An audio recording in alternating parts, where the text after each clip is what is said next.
Il ne fait pas avec retenue, mais il se donne pour son maître. Il dit quelque chose qui certainement nous interpellera, et il dit « Parce que Christ est ma vie ». Arrêtons-nous là à ce moment-là. Ne parlons pas que la mort m'est un gain, ça vous effraierait peut-être. Et peut-être que devriez-vous retenir « Christ est ma vie ». Il est le centre. Il est celui autour duquel nous construisons, nous faisons notre vie. Christ est ma vie. Si je vis, c'est bien par lui. Et là, je ne parle pas de cette vie humaine, cette vie terrestre, mais je parle de la vie qui nous est réservée, la vie éternelle. Amen. Si je vis, c'est grâce à lui.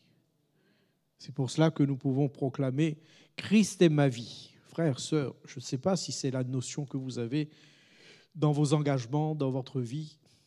Christ est votre vie. Christ est ma vie. Ce n'est plus moi qui vis, mais c'est Christ qui vit. Et on a vu que bien souvent, ce n'est plus... Arrivé à un certain moment, on dirait que ce n'est plus Christ qui vit dans les 100%. Il ne vit qu'une portion de notre vie. Et hélas, vous m'excuserez de vous le préciser ainsi, des fois, on lui laisse que 20% de notre vie. On aurait dû quand même au moins lui laisser 80%, mais non, on lui laisse 20% parce qu'on a nos organisations, on a nos plannings, on a tout. Vous allez me dire, ben oui, mes frères, mais c'est la vie, on est comme ça. Mais bien sûr, même avant, c'était la vie.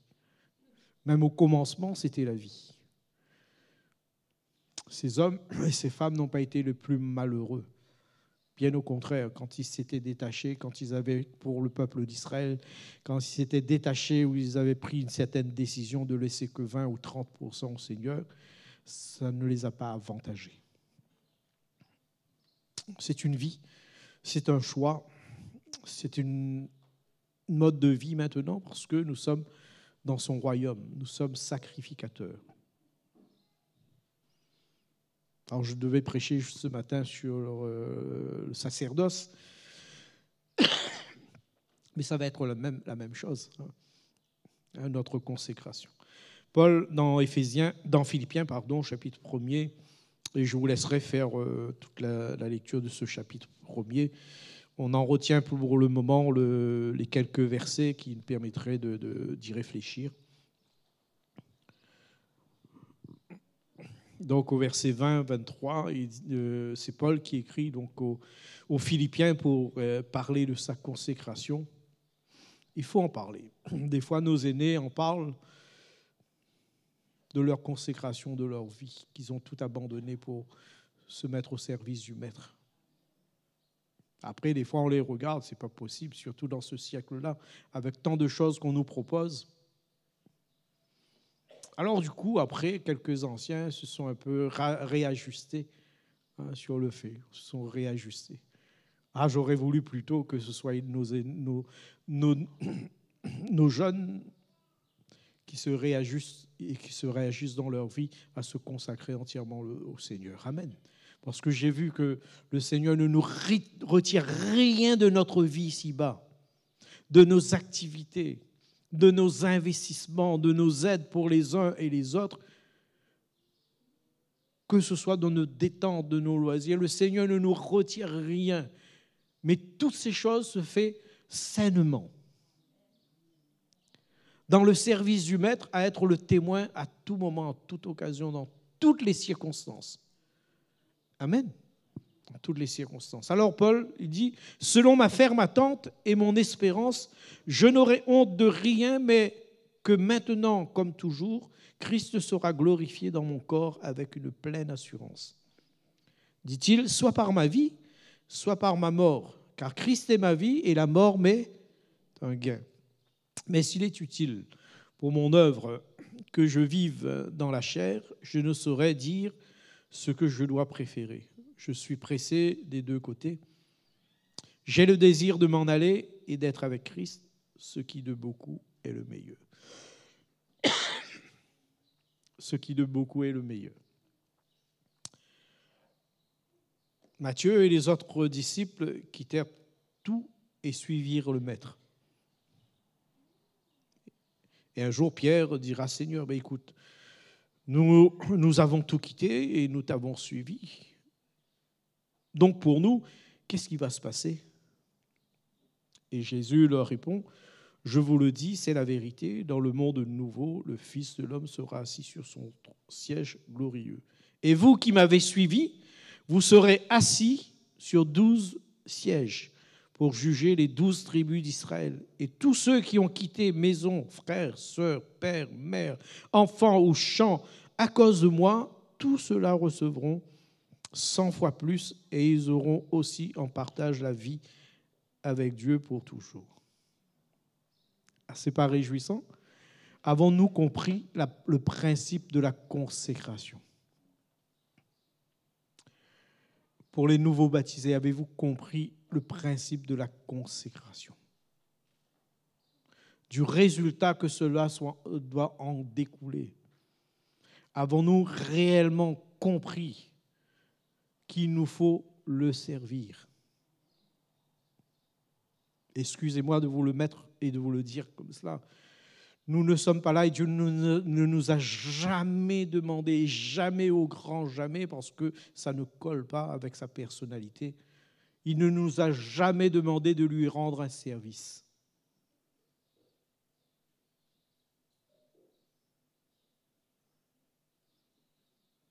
Nous le servons parce que nous lui appartenons.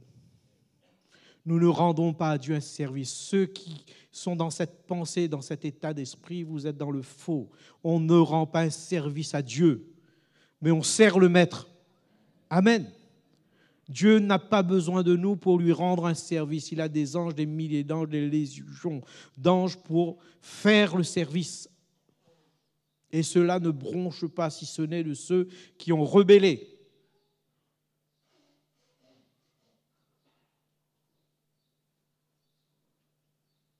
Quand hélas, quelquefois j'entends, je vais rendre un service.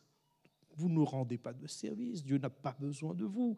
Quelle que soit la dextérité que vous avez dans les doigts, dans l'intelligence, dans le cerveau, dans les jambes, dans la main, Dieu n'a pas besoin de nous. C'est par privilège que Dieu nous permet de le servir. Faible créature que nous sommes.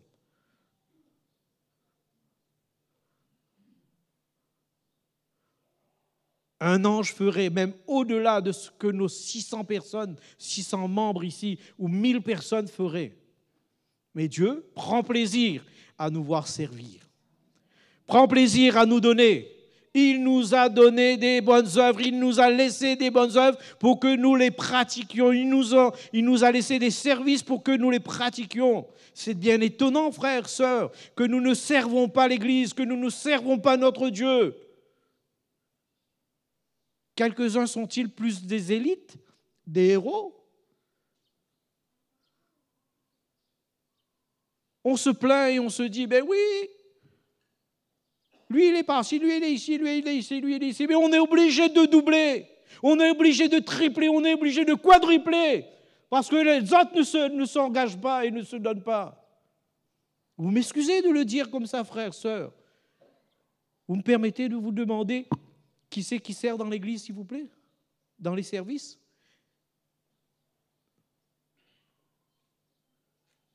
Je ne le ferai pas. Mais je vous prie de bien considérer qu'il faut servir Jésus. Il faut servir l'église. Il faut servir le Maître.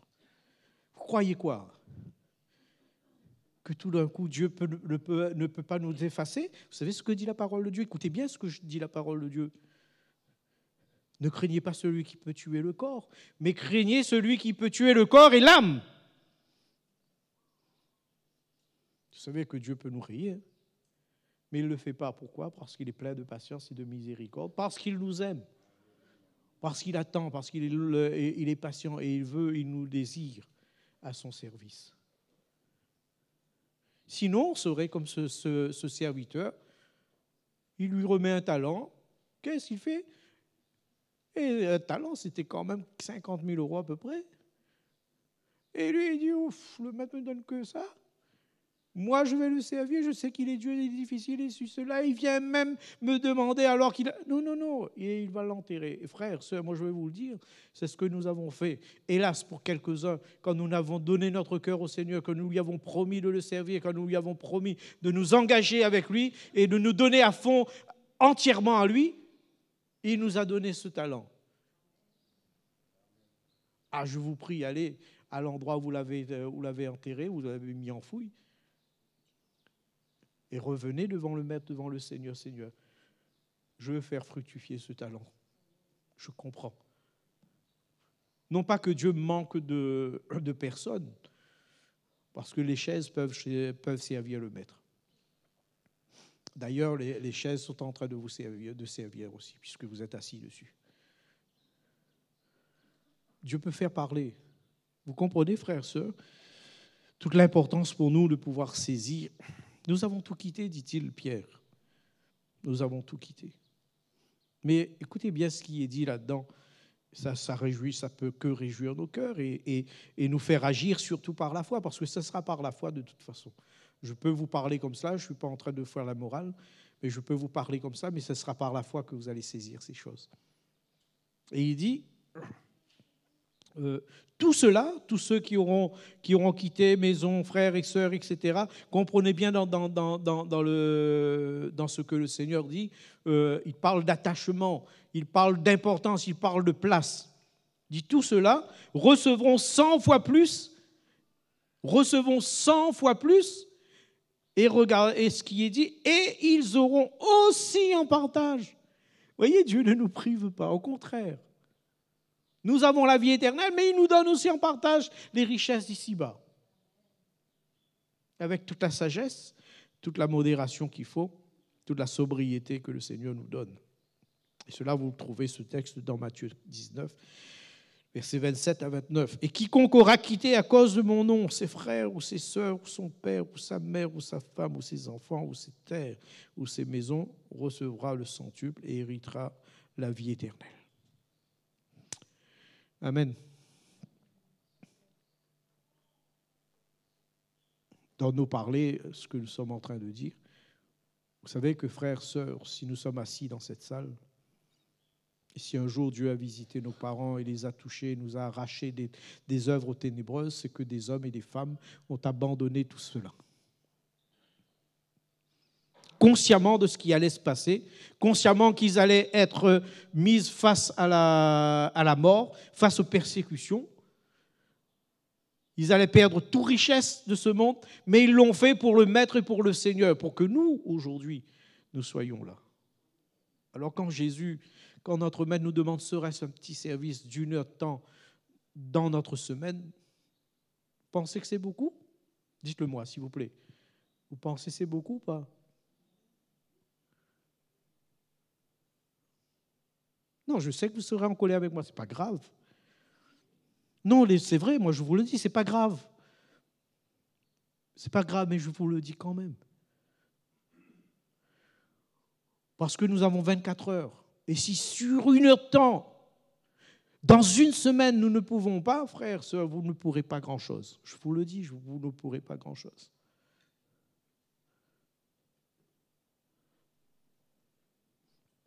Vous avez vu l'équipe de louanges. Vous les voyez, vous les entendez chanter. Mais figurez-vous que ça passe des heures et des heures pour les répétitions.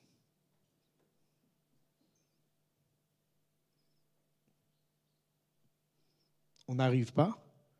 Hier, on a eu un atelier avec le frère Vital. Mais on n'arrive pas là, comme ça, tout d'un coup, on publie le chant et puis on chante et c'est tout. Non, non, non. Il y a une consécration. Alors bien sûr, chacun dans son service, mais il y a une consécration. Il y a un état de cœur. Sinon, rien ne se fait.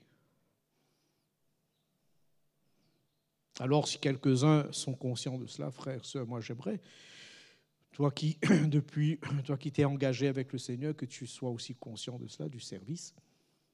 Il faut servir le Maître. Quel que soit le domaine, on ne vous demande pas beaucoup, 1 heure de temps de consécration dans une des réunions. On n'en a pas beaucoup, mais dans une des réunions, ça fera du bien certainement et ça soulagera de ceux qui sont dans les triplés. Ceux qui sont dans les quintés des fois aussi. Ça les soulagerait. Que le Seigneur nous aide dans la consécration. Alors, ce verset central qui me permet de pouvoir aussi discuter sur ce principe de la consécration, de ce que Paul en parle, il dit oui, pour moi, vivre, c'est le Christ. Et si je dois mourir, il dit-il, j'y gagne. Amen. J'y gagne, parce que je serai avec lui. Je serai pour l'éternité. Et il se réjouira, il aura la couronne, et il le dit d'ailleurs à la fin, j'ai combattu, j'ai achevé, j'ai gardé. Ah, pour combattre, il faut être sur le terrain. On ne combat pas dans le lit. Hein. Ah, il faut être sur le terrain. Pour garder, il faut l'avoir. Pour achever, il faut partir, oui ou non? Ou il faut faire. Donc c'est un engagement, c'est un principe d'engagement. Pour moi, dit Paul, pour moi. Donc Paul s'engage, lui, de son abnégation, de son sacrifice vivant pour moi, dit-il. Qu'en est-il, frère, sœur, pour toi? Alors ce matin, oui, le frère Alain parle de vous, mais je veux me retirer de parler de vous. Je veux retirer le pronom vous, je veux dire pour moi. Pour toi, alors, quelle est la consonance de ton engagement?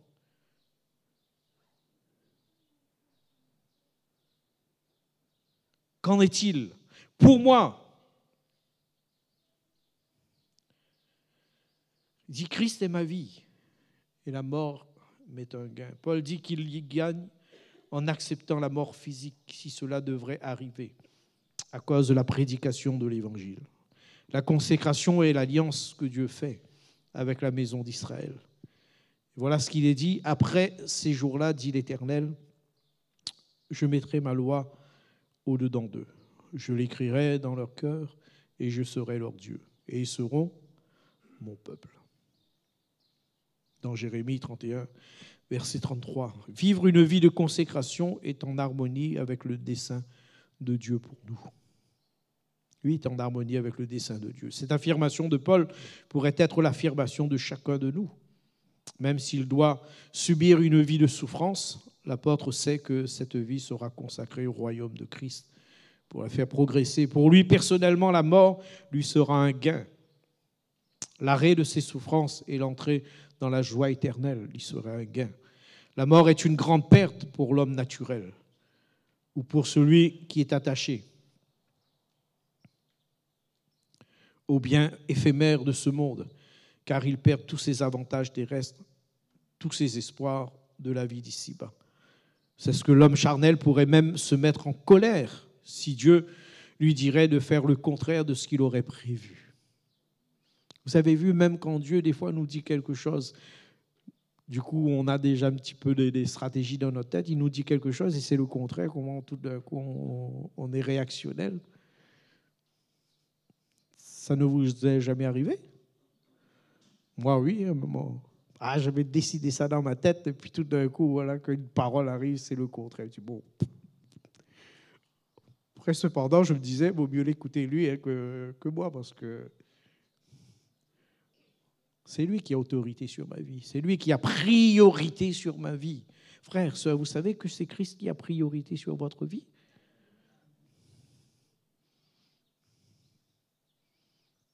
Vous comprenez pourquoi finalement on ne le rend pas un service? Il a priorité sur notre vie. Il a priorité sur ta vie, sur ma vie. Et des fois, hélas, nous pourrions nous mettre en colère quand Dieu nous demande de faire plutôt le contraire. C'est ce qui s'est passé pour notre fameux frère Samson. Alors que ses parents lui disaient, il n'est pas bon pour toi de prendre de femme étrangère. Ton cœur pourrait se détourner de Dieu à qui tu es consacré depuis ton enfance. Il n'était pas content avec ses parents.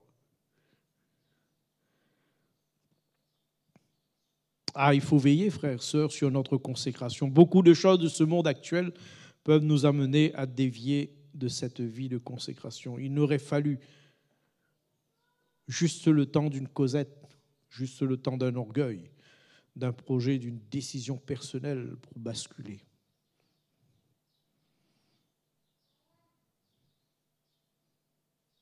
Il faut veiller sur notre consécration. Amen. Samson devait veiller sur sa consécration parce qu'il devait porter la chose. Le nom de Dieu, il devait l'honorer et ce nom de Dieu devait être honoré aux yeux des Philistins, des ennemis qui venaient attaquer Israël. Mais il n'a pas agi ainsi. Un jour, Dieu a repris aussi David parce qu'il n'a pas honoré Dieu. Par sa manière de faire, il ne l'a pas honoré. Nous devons toujours honorer le Seigneur. Vous savez, la prière que Jésus en parlait avec les disciples, il dit « Sanctifie ton nom ». Nous devons sanctifier le nom de Dieu chaque jour, quotidiennement. Amen. Nous devons sanctifier le nom de Dieu. Est-ce que nous le faisons, frères, sœurs? Dans Actes 20, 19, verset 22, et le verset 22 et 24 aussi, il dit « Servant le Seigneur en toute humilité avec larmes et au milieu des épreuves que me suscitaient les embûches des Juifs.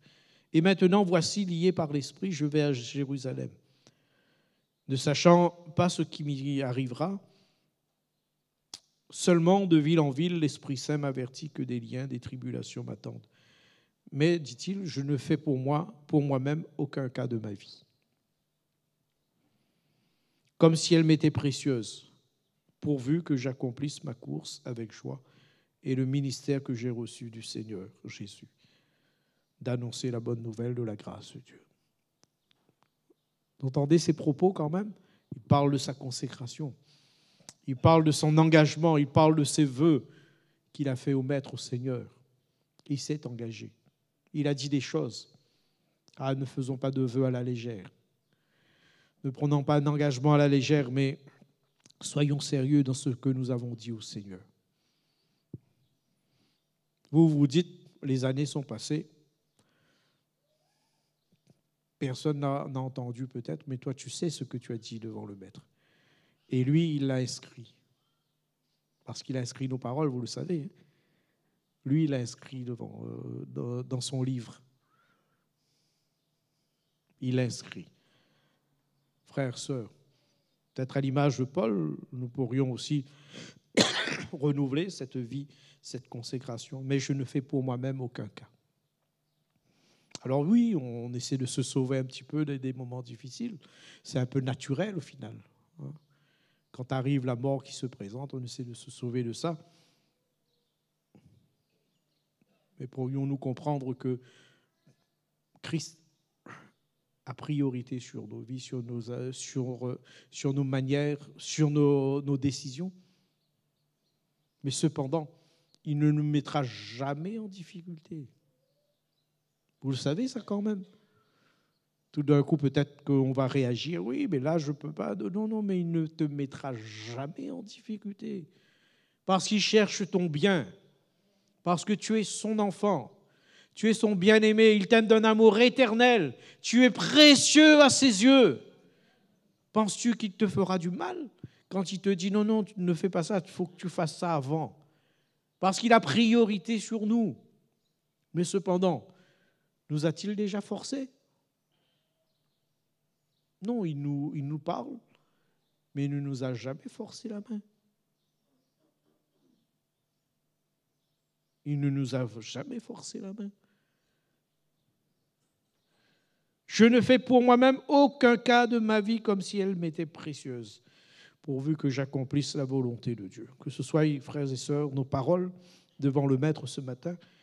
Pour les croyants en Christ, la mort serait un gain, quelle que soit la forme que prenne la mort, maladie, accident, etc.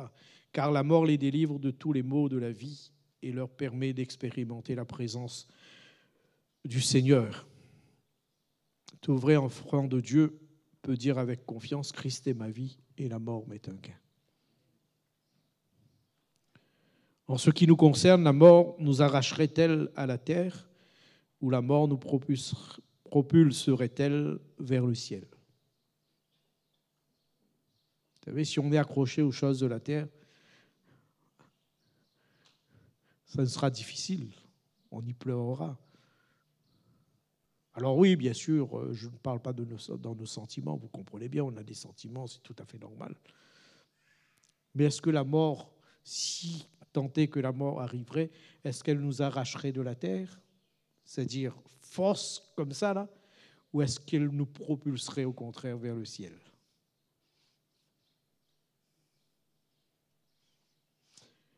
À méditer, sujet pour les examens.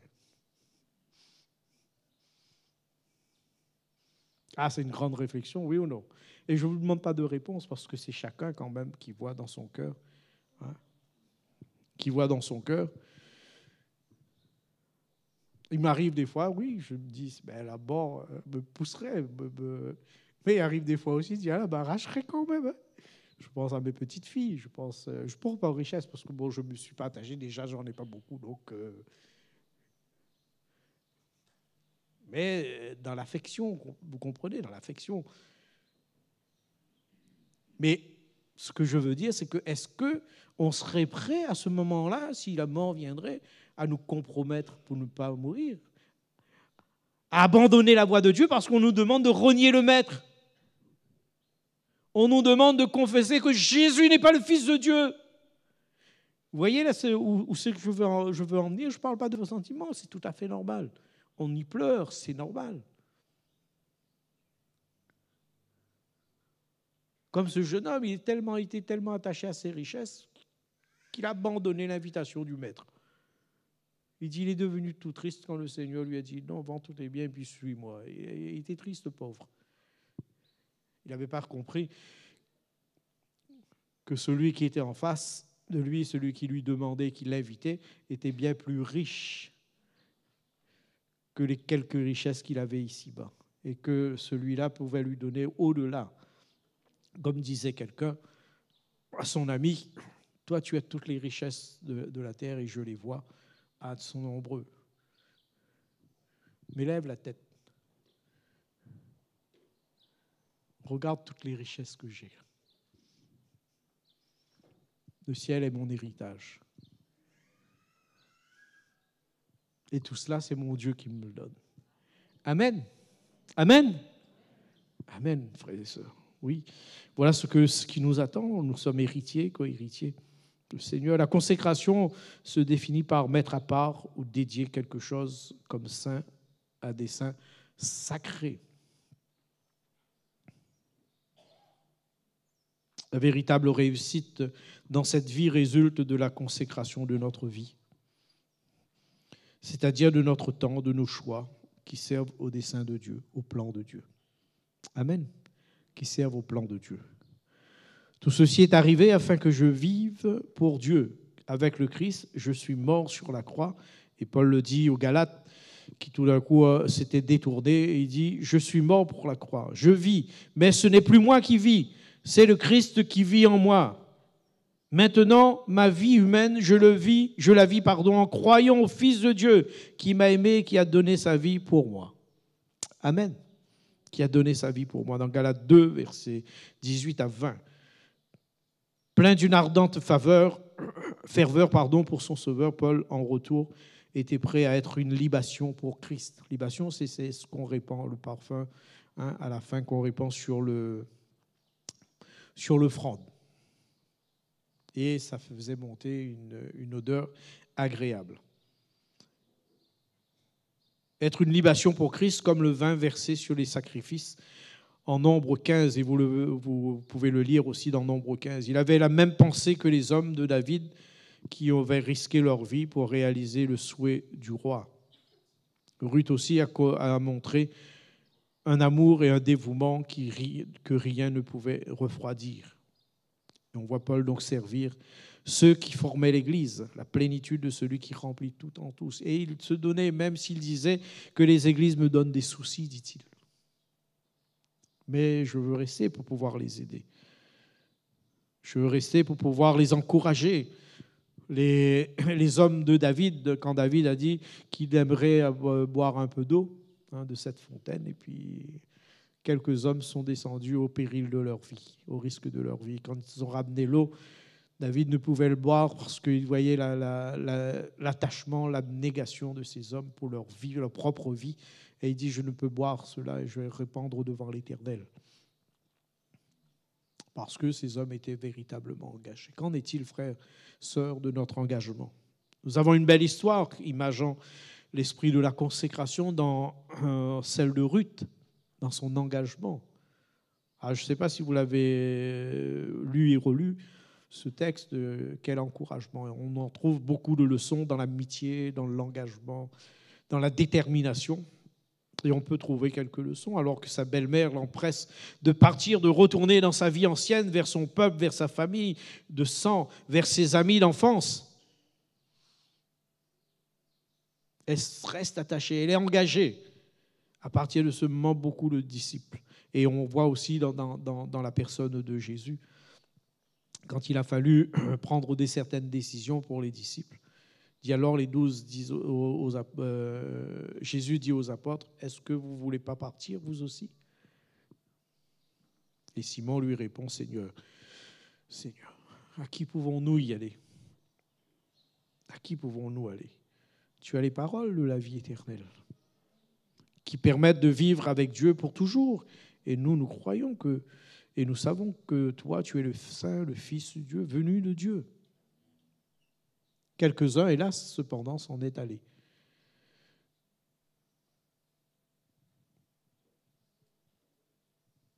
Alors, je suis un peu perplexe quand on voit quelques-uns nous quitter et nous dire que je ne viens plus, mais j'ai toujours la foi. Ah, ça a manqué quand même de foi, parce que quand on garde la foi et quand on a foi en Dieu, on sait que Dieu nous délivrera. Et même s'il y a une injustice, Dieu nous fera justice. Même s'il y a un moment d'épreuve, Dieu nous relèvera toujours. Toujours. Et si nous lui faisons totalement confiance, Dieu nous mettra à l'abri. Amen. Nous n'avons pas gardé la foi à ce moment-là. Alors, sans les juger, bien sûr. Et nous prions parce que, hélas, il y en a qui sont encore au dehors, frustrés, des moments compliqués, difficiles. Et nous prions pour que le Seigneur les ramène. Amen. Peut-on se tenir debout sans se nourrir et rencontrer des frères et sœurs? On y meurt un moment ou un autre quand on se sépare du corps. On a besoin du corps pour vivre. On a besoin de réaliser certaines choses, frères et sœurs. On a besoin de veiller sur notre consécration. À la question de Jésus, on pourrait supplier à ses frères et sœurs de rester, de ne pas déserter, car on a besoin de chacun. Seigneur, à qui pouvons-nous aller? Tu as les paroles de la vie éternelle. Restons attachés au Seigneur et que Dieu vous encourage. La consécration, frères, sœurs, est un engagement osé, risqué. Oser, risqué. Ruth possède ce trait de caractère que chaque enfant de Dieu devrait avoir, la détermination. Et cette détermination provient de l'attachement qu'elle éprouvait pour sa belle-mère, Naomi. Et cela fait qu'elle n'hésite pas à quitter son pays ni à changer de vie pour la suivre. En suit une période de famine, mise à l'épreuve pour le croyant sur le plan de Dieu, sur le plan individuel. La famine est symbole de privation ou de test pour notre foi. L'épreuve pour Élimélec, hélas, consistait en ceci: pourrait-il mettre sa confiance en Dieu pendant les temps de famine et rester dans le chemin tracé par Dieu? Il en a quitté la voie. Élimélec, il dit, était un homme de Bethléem, n'était malheureusement pas à la hauteur du test. Quand est arrivé le moment difficile, il a quitté. Il voulait bien habiter dans le pays choisi par Dieu, dans la séparation des nations, pendant les temps d'abondance, mais sous la pression de l'épreuve, il abandonne, manque de consécration. Et des fois, sous la pression de l'épreuve, on abandonne, on délaisse.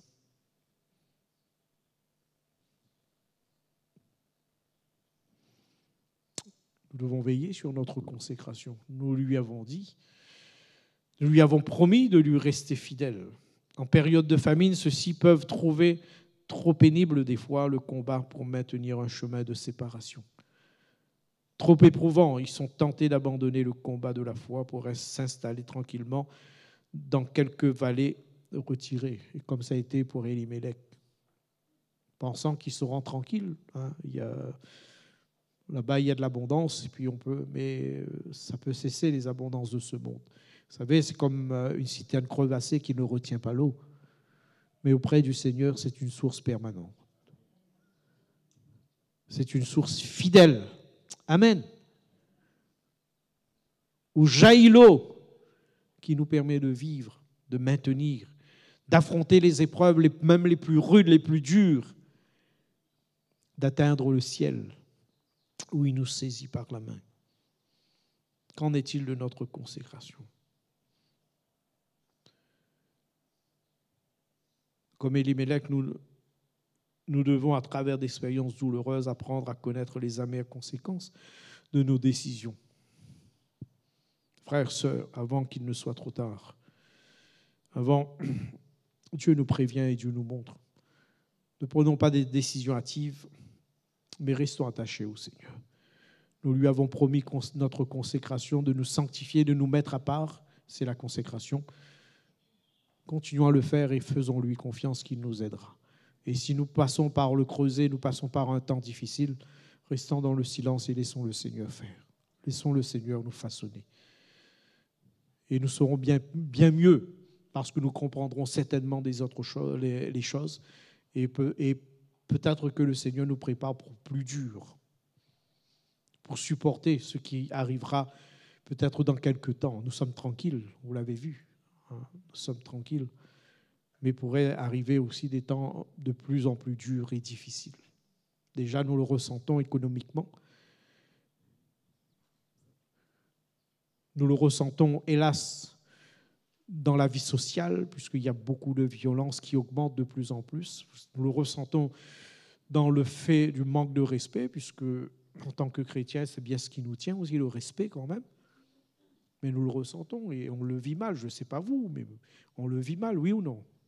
Moi, je le vis mal. Dans cette génération, on le vit mal. C'est compliqué, c'est difficile. Et le Seigneur nous montre bien que ça ne va pas aller en améliorant. Nous, là où notre regard doit porter, c'est vers celui qui nous attend là-haut. Amen. Le meilleur. Ici-bas, on ne s'attend pas à grand-chose. On doit prier cependant, on doit travailler. Dans la souffrance, on doit travailler.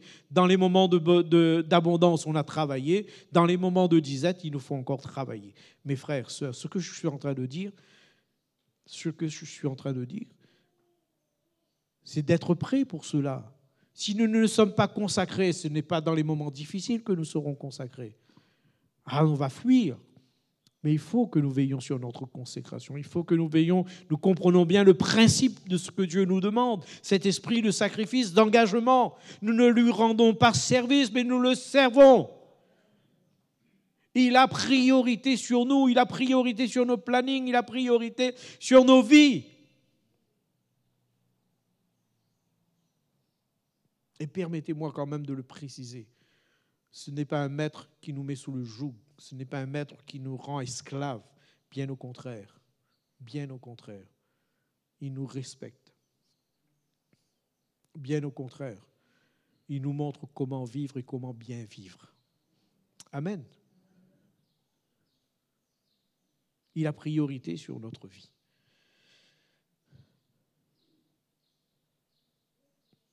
Qu'est-ce qui poussait Naomi à revenir? Était-ce la souffrance endurée et les pertes éprouvées? C'était la bonne nouvelle de la grâce du Seigneur qui la ramène. Et lorsqu'elle a entendu dire, l'Éternel avait visité son peuple pour leur donner du pain, qu'elle se lève pour revenir au pays. Amen. Puissions-nous toujours entendre la voix et bonnes nouvelles du Seigneur. Ça nous fait du bien et quand nous sommes dans nos temps de désert, une bonne nouvelle du Seigneur nous rafraîchit. Amen. Et vous comprenez qu'on a besoin d'entendre cette bonne nouvelle de la part d'un frère, d'une sœur, dans une prédication ou dans un don, dans un moment collectif, dans un temps de célébration. Nous avons besoin d'entendre la bonne nouvelle de Christ. Amen. Alors que nous avons peut-être la tête sous l'eau, Nous n'arrivons plus à trouver de solution. Dieu a une solution. Dieu a une réponse pour nous. Et Dieu a les paroles pour pouvoir nous relever et nous permettre d'aller plus loin. Amen. L'Éternel a visité son peuple. La consécration est un engagement choisi. La foi de Ruth est à la hauteur de son attachement. Sa foi la rend capable de vaincre même la tyrannie de son pays natal, de la maison de sa mère, de son peuple, de ses pratiques anciennes. C'est un choix qu'elle a fait. Naomi lui disait, va, retourne dans ton pays avec ta belle-sœur, et puis je n'ai plus d'enfants, je n'ai plus de fils à vous donner, retourne dans ton pays, tu seras peut-être un peu plus tranquille. Tu retrouveras ta famille, tu seras aidé, mais elle était véritablement attachée, engagée. Là où tu iras, j'irai. Amen. Rappelez de ce chant, la croix seule me suffit. J'en ai mesuré le prix. Rien d'autre je désire. Vous savez, des fois on le chante. Hein? Christ seul me suffit, la croix seule me suffit dans un autre chant. Rien d'autre je désire. Mais maintenant, vous connaissez Dieu, ou plutôt, c'est Dieu qui vous connaît. C'est Paul qui parle aux Galates. Alors, comment pouvez-vous obéir de nouveau à des forces sans pouvoir et sans valeur? Est-ce que vous voulez être de nouveau leurs esclaves?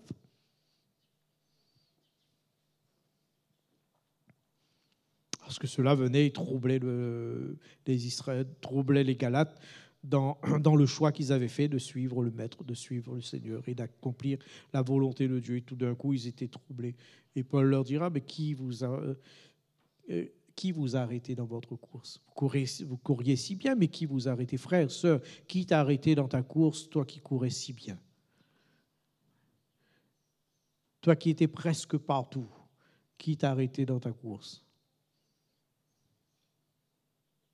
Qui t'a arrêté dans ta course? Si tu es honnête, tu le sais, toi, dans ton cœur. Voilà ce que Dieu te réclame. Non pas seulement sur la question, non pas trouver qui t'a arrêté, mais reviens à ses pieds, amen. Reviens à moi et je te bénirai. Demande du collier et tu mettras sur tes yeux.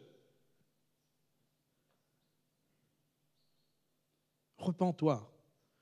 Reviens à ton premier amour, ton engagement, ta consécration. Dans la dernière lettre dans Timothée, Paul, tout près d'être exécuté, cherche à encourager Timothée, son enfant, dans la foi. Il lui dit, en quelque sorte, j'ai tout donné, je n'ai rien gardé pour moi. Donc sa vie avait été une manifestation continuelle de dévouement à son Seigneur. J'ai tout donné. Je n'ai rien gardé pour moi. Donc il regardait vers l'avenir quand même pour ceux qui le suivaient, notamment pour Timothée. Quelqu'un disait, de nos jours, nous constatons l'état de l'Église et nous voyons le travail de l'ennemi pour détruire l'influence et la crédibilité du témoignage qui nous a été confié. Dit-il, ce sont des sujets de tristesse et de honte, mais combien nous sommes stimulés et encouragés en voyant cet esprit de dévouement, de sacrifice qui a brillé dans ces hommes et ces femmes fidèles, tels que Ruth, les hommes de David, Marie, Paul, celui qui garde les commandements du Seigneur et sa parole est peut-être incompris et des fois méprisé par beaucoup. Il aura cependant l'approbation du Seigneur en secret aujourd'hui, mais publiquement devant quand le Seigneur apparaîtra et sera manifesté à tous. Amen. Dit-il, suivons l'exemple de ces hommes et femmes pieuses et sachons consacrer notre vie à celui qui a tout sacrifié pour nous afin que nous ayons la vie. Servons notre Seigneur, comme l'a fait les Thessaloniciens. Tous les pays alentours savaient qu'ils s'étaient tournés vers Dieu, se détournant des idoles pour servir le Dieu vivant et vrai et pour attendre des cieux le Fils. Est-ce que tous savent que nous nous sommes tournés vers Dieu? N'est-ce pas le moment de leur révéler travers de notre conduite, de nos paroles, au lieu de vouloir nous adapter à eux. Vous savez, c'est ce qu'on fait, hein, ce qu'on a entendu à un moment, il faut nous adapter, il faut essayer pour les gagner, mais du coup, on ne les a même pas gagnés. Ils ont gagné nos enfants plutôt, oui. On croyait, on pensait que peut-être si on fait une autre stratégie, bon, oui, c'est ça. Ils nous ont gagné nos enfants, nous maintenant on est dans les pleurs, on est dans les larmes parce que nos enfants ne sont pas avec nous. Ils sont loin, on a besoin. Et on prie pour eux, amen. On prie pour eux. Et quand je parle pas seulement peut-être d'une manière personnelle, toi, maman et papa, mais je parle d'une manière dans l'Église. On pensait avec nos stratégies, oui, il faut faire un peu comme eux, faut pas. Non. Mais eux, ils ont décidé de ne pas choisir Dieu. Eux, ils ont décidé de ne pas se consacrer à Dieu. Mais toi, tu as décidé de te consacrer à Dieu. Toi, tu as décidé de t'adjoindre à Dieu. Toi, tu as décidé de faire les choses comme Dieu. Tu as décidé que Jésus a priorité sur ta vie. Eux, ils ne veulent pas. Il faut qu'on comprenne quand même. Eux, ils ne veulent pas, mais toi, tu as décidé. Tu as pris une décision, tu es dans cette détermination. Tu as fait un choix auprès de ton Dieu, auprès de ton Seigneur. Servons-le. Ruth emprunte délibérément le chemin de pèlerinage. Et vous le savez, frères et sœurs, nous sommes en pèlerinage sur cette terre. Nous sommes voyageurs, dit la parole de Dieu. Où tu iras, j'irai. Donc elle a choisi, elle ne veut pas s'installer à Moab, elle veut venir avec Naomi. Où tu iras, j'irai. Peut-être que Naomi va aller à nouveau à Bethléem, peut-être qu'elle va aller plus loin, je sais. Mais elle dit, là où tu iras, j'irai. Elle accepte de subir le sort de l'étranger en disant, où tu demeureras, je demeurerai. Elle s'identifie au peuple de Dieu. Ton peuple sera mon peuple, ton Église sera mon Église.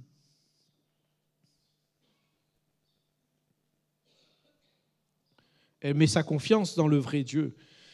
Car non seulement elle fait sien du peuple de Naomi, mais elle ajoute « Ton Dieu sera mon Dieu ». Ah, quelle chose belle. Ton Dieu sera mon Dieu. Même la mort ne peut la faire revenir en arrière puisqu'elle s'exclame « Là où tu mourras, je mourrai et j'y serai enterré ». Rendez compte, vous ? Elle parle quand même d'une mort physique. J'y serai enterré. Ah, quelle abnégation, quelle consécration, quel engagement, quel choix. Amen. Soyons autant déterminés dans la mort comme dans la vie.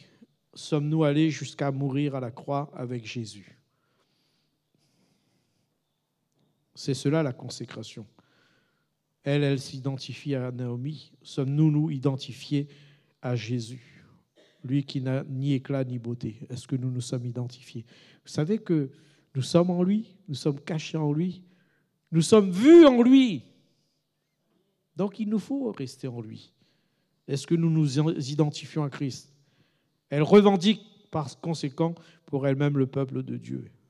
Et c'est ce qu'ont fait beaucoup d'hommes et de femmes. Tout cela ne l'ont pas regretté parce qu'ils se sont engagés. Amen. Et vous savez, le baptême nous unit à lui, à sa mort, mais aussi à sa résurrection. Amen. Le baptême, c'est un choix. Nous décidons de nous séparer maintenant de toute la manière de vivre de ce monde, les mauvaises manières de vivre de ce monde, pour pouvoir nous attacher, nous unir à lui, pour faire comme lui, il nous demande, comme lui, il attend de chacun de nous. Nous voulons être unis à lui. L'amour réel ne peut renoncer à ce que l'on aime, renoncer à la compagnie de la personne aimée. Frères, sœurs, il nous faut nous attacher à ce maître. Naomi disait, ne me prie pas de te laisser pour que je m'en retourne d'avec toi. Et ce que Jésus disait, ne voulez-vous pas partir? Où irions-nous, disent les autres. Et Paul dit, je suis prêt à mourir pour Christ, parce qu'il était uni véritablement à Christ. Pour le nouveau converti, c'est une réelle bénédiction de bien commencer sa course chrétienne en se séparant définitivement avec le monde et en s'engageant dans la marche de la foi avec le peuple de Dieu. Là, je parle pour les nouveaux, pour ceux qui se sont baptisés dernièrement. On ne parle pas seulement de ce baptême, mais bien avant encore, qui est récent du moins. C'est une bénédiction de comprendre et de savoir que de commencer notre course en nous séparant véritablement. Hélas, nous avons baptisé, mais des fois, ça ne s'est pas séparé véritablement. On n'a pas compris peut-être qu'il faut véritablement se séparer. Prendre le baptême, c'est de sortir finalement de la manière du monde, de la manière de vivre de ce monde, pour s'attacher à Christ et de vivre de sa manière à lui. Pourquoi ? Pour être un témoignage pour lui. Amen. Et qui nous donnera la force pour garder et préserver ce témoignage ? C'est le Saint-Esprit. Une puissance survenant sur vous et vous serez mes témoins. Vous voyez comment la réalité des choses de la vie sont là. Avez-vous compris, vous, les nouveaux baptisés ? Avez-vous compris ce principe de se séparer de cette manière, de cette ancienne manière de vivre, définitivement ? D'en couper même les ponts. Ne laissez pas de pont, parce que vous risquez d'y retourner. Vous comprenez pourquoi le Seigneur avait refermé la mer Rouge ? Et vous comprenez pourquoi le Seigneur ne les a pas fait passer autre part, parce qu'il y avait encore un lieu beaucoup moins profond finalement de la mer Rouge, de sortir de l'Égypte. Mais ils auraient pu retourner, parce qu'à un moment, quand on lit les textes, on lit l'histoire, ils avaient voulu retourner. Nous avions des concombres, nous étions bien, pourquoi tu... Vous voyez, dans la colère, des fois dans la frustration, dans l'épreuve, on veut retourner en arrière, on veut y aller. Mais le Seigneur coupe définitivement le pont. Amen. Nous devons couper définitivement le pont sur certaines choses, des situations. Nous ne parlons là pas, non pas de rejeter nos familles et nos amis. Il faut faire le tri, bien sûr. Moi, j'ai toujours dit avec mes cousins, cousines, etc., je les aime et ils m'aiment bien. Je les apprécie. Quand il faut être avec eux, je suis avec eux. Mais ils savent bien mon comportement, ils savent bien mon attitude, ils savent bien aussi mes paroles. Et je leur ai bien dit, précis, qu'ils soient contents ou pas, je leur ai dit, voilà moi comment la chose est. Maintenant, toi tu as fait ton choix, j'ai fait mon choix. Et j'aimerais que, autant que tu me demandes de te respecter, tu respectes aussi mon choix. Et quand je vois que ça déborde de trop, je leur dis, bye bye. Moi, j'y vais. Je vois qu'il me regardait un peu de gros yeux. Je dis, tu peux regarder de gros yeux, moi, j'y vais. Cela n'enlève pas mon amour pour vous. Mais j'y vais. Je ne reste pas. Pas question de partager certaines choses qui déplaisent à mon Dieu. Parce que si ça me déplaît, déjà ça le déplaît. Pourquoi je resterai ? Pourquoi je resterai ? Vous voyez, frères, sœurs, si nous n'arrivons pas à prendre de telles positions et de telles décisions, et pourtant ça ne coûte pas un bras parce que ça ne nous tue pas au final. Enfin, du moins pour l'instant. On ne sait jamais comment ça va aller, puisque dans les autres pays, on voit comment. Mais au moins. Vous voyez, frères, sœurs, il nous faut prendre des décisions. Amen. Il nous faut prendre des décisions et laisser le Seigneur nous diriger. Alors, soyons toujours vigilants sur nos engagements pour les nouveaux. Soyez vigilants dans vos engagements pour marcher avec le Seigneur. Commencez bien la course. Et peut-être que vous ne l'avez pas compris, même avec l'instruction qu'il y a eu, les réunions, mais comprenez qu'il faut couper les ponts à un moment. Parce que vous n'y arriverez pas. Vous serez toujours entraînés. Le baptême est l'acte visible que nous décidons de nous séparer, quand nous décidons de nous séparer de ce monde et de sa mauvaise manière de vivre et aussi de ses convoitises. Alors je dis bien, comprenez, sa mauvaise manière de vivre et ses convoitises.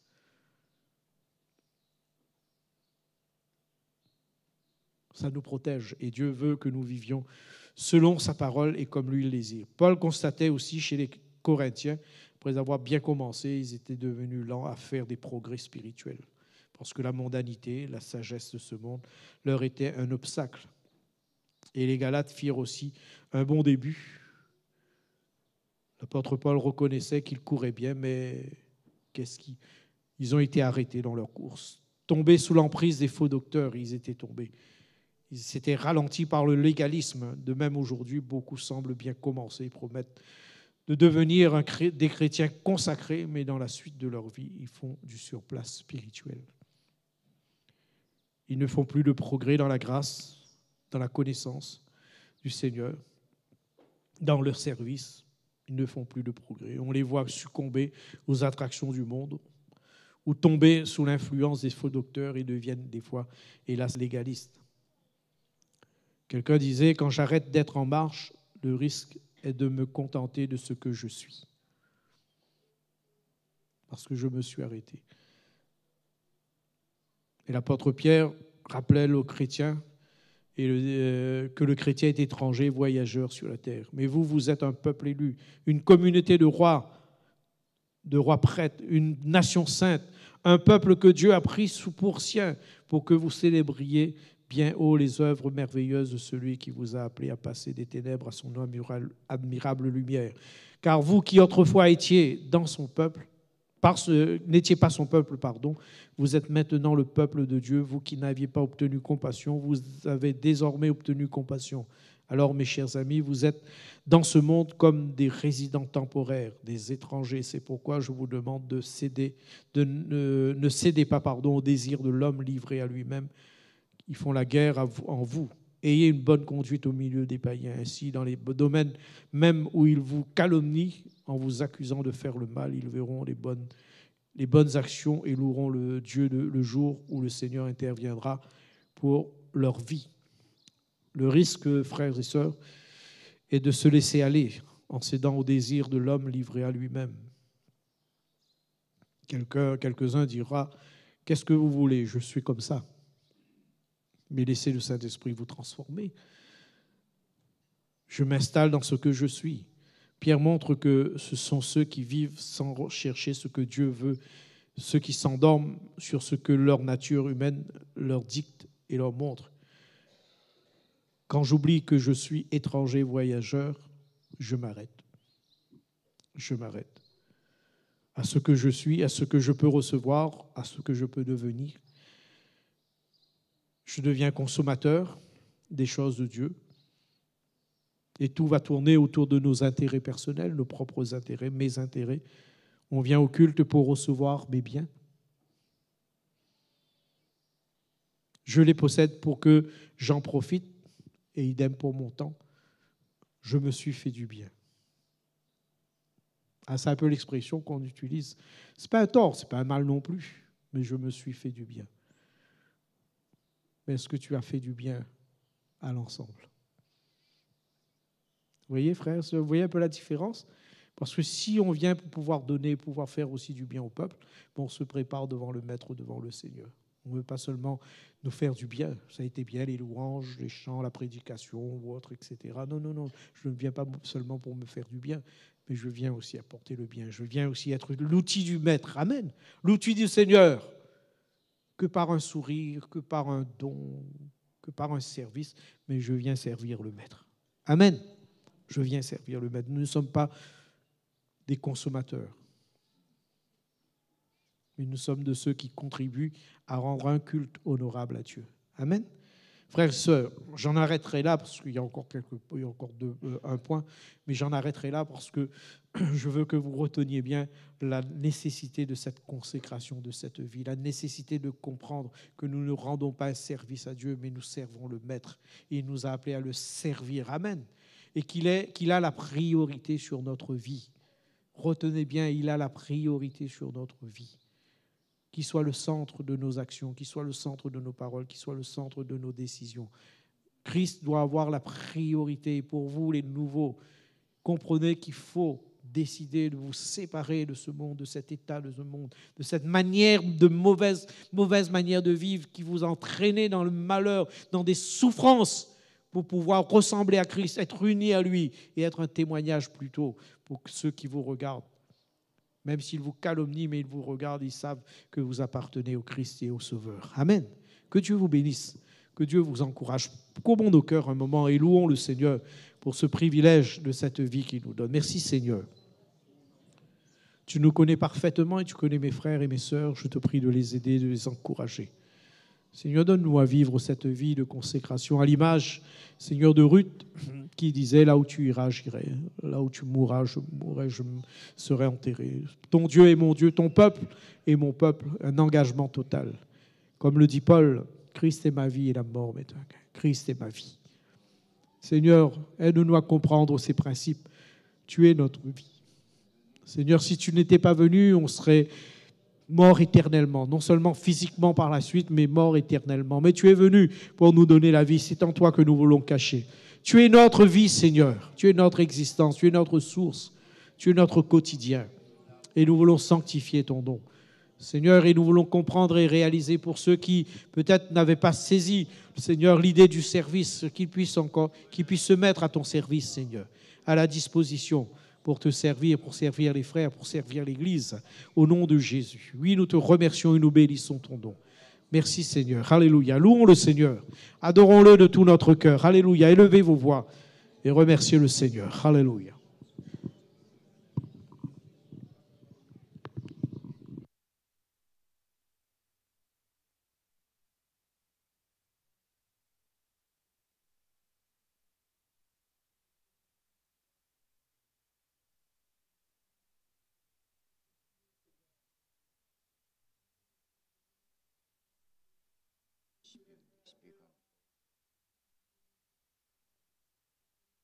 Tipo,